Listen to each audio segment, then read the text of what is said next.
নমস্কার। আজকে আমি ঘরে থাকা অল্প কিছু উপকরণ দিয়ে এরকম সুন্দর একটি পাউরুটি আপনাদের বানিয়ে দেখাবো।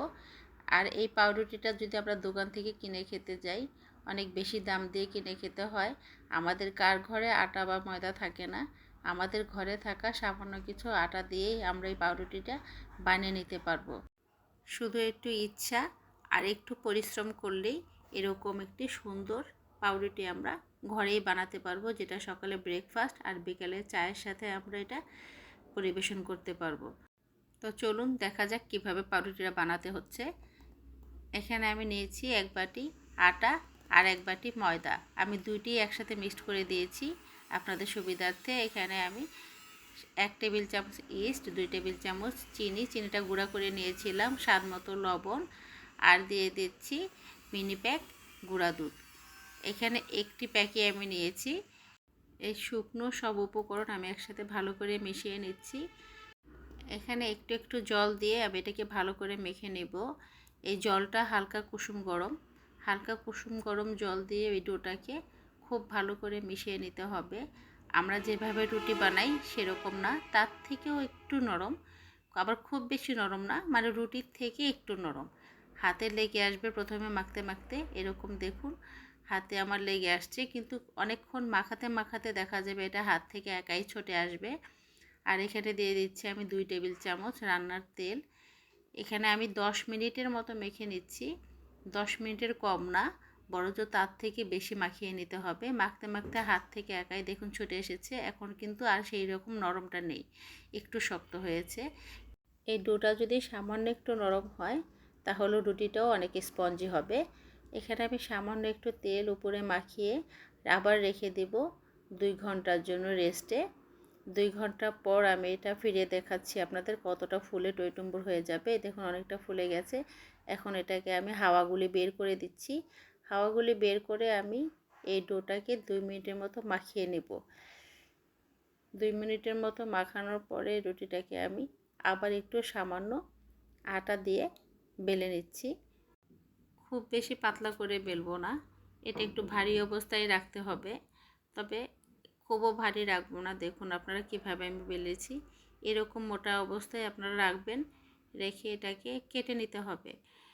একটা কথা বলে দিচ্ছি, রুটিটা বেলার পরে আমি এই রুটিটা চিকন চিকন করে এভাবে কেটে নিচ্ছি। আপনারাও কেটে নেবেন। রুটিটা যদি কেটে নেন, আবার এটাকে বেলে রুটি তৈরি করলে এই রুটির ভিতরে একটা ছিদ্রযুক্ত হবে আর রুটিটা একটু স্পঞ্জি হবে। আমি এখানে আবার সামান্য একটু আটা নিয়ে দেখুন ঘুরিয়ে আবারও এটাকে বেলে লম্বা করে নেব যতটা সম্ভব। এভাবে লম্বা বানিয়ে এক পাশ থেকে মুড়ে নিচ্ছি। এভাবে এক পাশ থেকে ভালো করে মুড়িয়ে নেব। পাউরুটি বানানোর যে মোলটা আছে সেই মোল্ডে যেন এটা আটে, সেভাবে আমাকে 2 পাশ থেকে এরকম চেপে চেপে কমিয়ে তারপরে সেরকম বানিয়ে নিতে হবে। আর এই মোল্ডের মধ্যে আগে আমি একটি সাদা পেপার, লেখাযুক্ত পেপার ঘরে থাকা, সেই পেপারটা অয়েল ব্রাশ করে নিয়েছিলাম। এখন আমি এখানে কিছু গুঁড়া দুধ একটু জল দিয়ে মাখিয়ে উপরে ব্রাশ করে দিচ্ছি। আমি এখানে কোনো রকম ডিম ব্যবহার করিনি। ব্রাশ করে দেওয়ার পরে দিয়ে দেব এখানে ঘরে থাকা একটু সাদা তিল। সেই তিলটা আপনারা দিতেও পারেন, চাইলে এটা বাদ দিয়ে দিতে পারেন। ওইদিকে চুলার উপর একটি সসপ্যান বসিয়ে দিয়েছি, ফ্রি হিট করে নিয়েছি 5 মিনিটের মতো। এখন এখানে আমি একটি স্ট্যান্ড বসিয়ে দিব। স্ট্যান্ডের উপরে দিয়ে দিব আমি রুটির মোল্ড। এটা আপনাদেরকে আমি দেখাতে পারিনি। মিডিয়াম টু লো হিটে 40 মিনিটের মতো বেক করে নিয়েছি। তারপর দেখুন 40 মিনিট পরে আমার রুটিটা কতটা সুন্দর হয়েছে। এখন আমি আপনাকে এটা একটি প্লেটে নামিয়ে কেটে দেখাবো রুটিটা আসলে স্পঞ্জি হয়েছে কিনা। দেখুন আমি এখানে চেপে চেপে দেখাচ্ছি, নিচে আর উপরে সব দিকেই রুটিটা অনেকটা সুন্দর হয়েছে। একটি চাকুর মাধ্যমে আমি এটাকে কেটে দেখাচ্ছি। এভাবে রুটি বানিয়ে খেলে আশা করি আপনাদের দোকান থেকে রুটি কিনে খেতে হবে না, সবাই আপনাকে ঘরেই বানিয়ে দিতে বলবে, আর আপনিও বানিয়ে খুব মজা পাবেন। একবার বানালে যদি দেখেন যে অনেকটা পারফেক্ট হয়েছে, খেতেও সুস্বাদু হয়েছে, তখন আপনি নিজে থেকেই আর কখনো বাইরে থেকে রুটি কিনবেন না। তো দেখুন আমার রুটিটা কত সুন্দর হয়ে গেছে। এটাকে আমি সবগুলো কেটে নিয়েছি।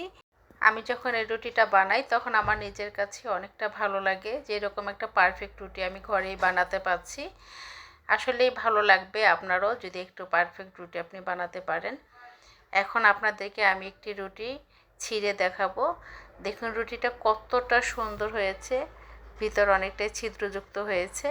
আপনারা দেখে বুঝতে পারছেন অনেকটা সফট হয়েছে। এটা বাহিরের রুটির থেকে কোনো অংশেই কম নয়।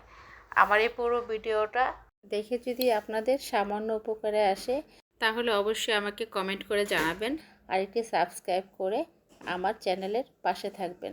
ধন্যবাদ সবাইকে।